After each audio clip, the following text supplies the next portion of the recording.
Ces organismes sont des organismes à but non lucratif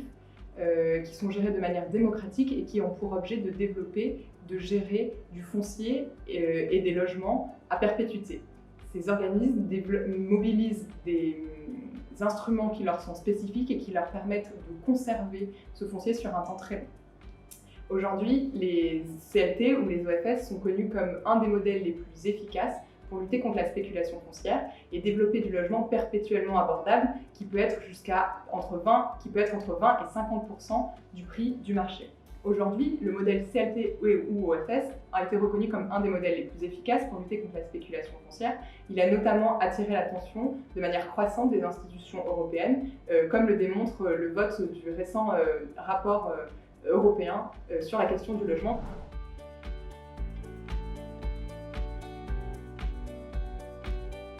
La manière dont les OFS et les CLT fonctionnent,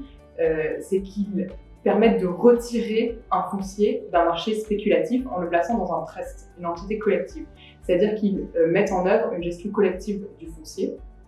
Une gestion démocratique ou partenariale permet ensuite de s'assurer de l'allocation de ce foncier et du fait qu'il ne puisse pas être revendu ou retomber dans un marché spéculatif. Ensuite, il y a ce qu'on appelle une dissociation foncier-bâti, ou un partage de propriété, c'est-à-dire que le foncier est géré de manière collective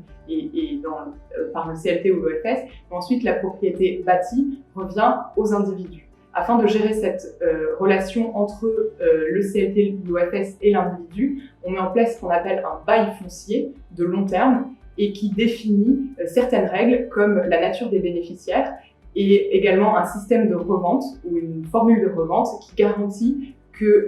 le prix auquel va être revendu le logement ou le foncier ne pourra pas dépasser un certain prix par rapport auquel il a été acheté et que les logements qui seront développés ne bénéficieront qu'à un certain type de population qui sont le plus dans le besoin.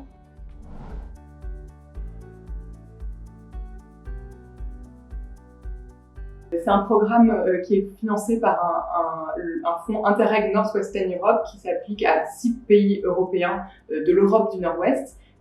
dont la France, la Belgique, le Royaume-Uni, l'Irlande, l'Allemagne et les Pays-Bas. C'est un projet qui a débuté en 2017 et qui va courir jusqu'en 2021, qui est coordonné par un partenariat de 10 organisations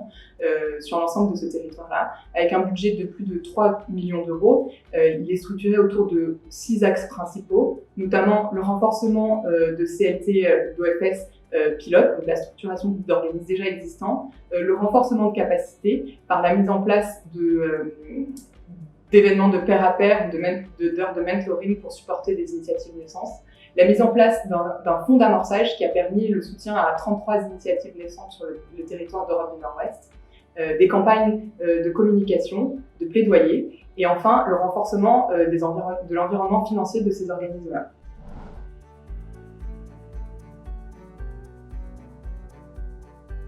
Le FNDV est particulièrement en charge de l'amélioration de l'environnement financier des CLT ou des EFS européens aujourd'hui. Et dans ce cadre-là, nous avons mené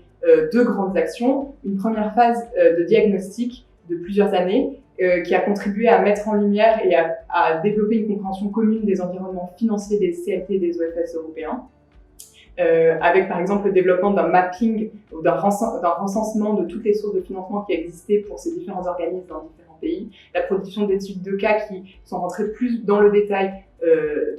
du fonctionnement des modèles financiers des CLT et OFS, ou encore le développement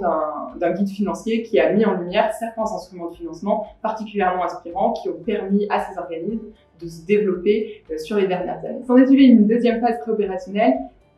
avec pour objectif la mise en place d'un instrument ou d'une facilité d'investissement à destination des CLT ou des OFS européens. Dans ce cadre-là, nous sommes en train de lancer une étude de faisabilité avec l'appui technique de l'Advisory Hub de la Banque européenne d'investissement. Et cette étude de faisabilité aura notamment pour objet d'analyser le marché existant des CLT et des OFS européens, leurs projections de croissance sur le futur, de creuser les questions d'offres et de demande afin d'analyser quels pourraient être les organismes qui abondent dans cet instrument de financement, et enfin de monter une pipeline ou un portefeuille de projets destinés à être financés assez rapidement.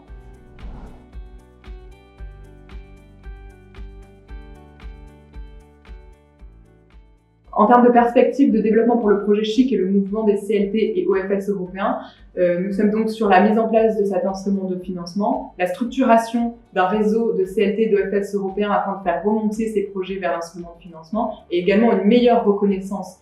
du modèle dans les institutions européennes autour des discussions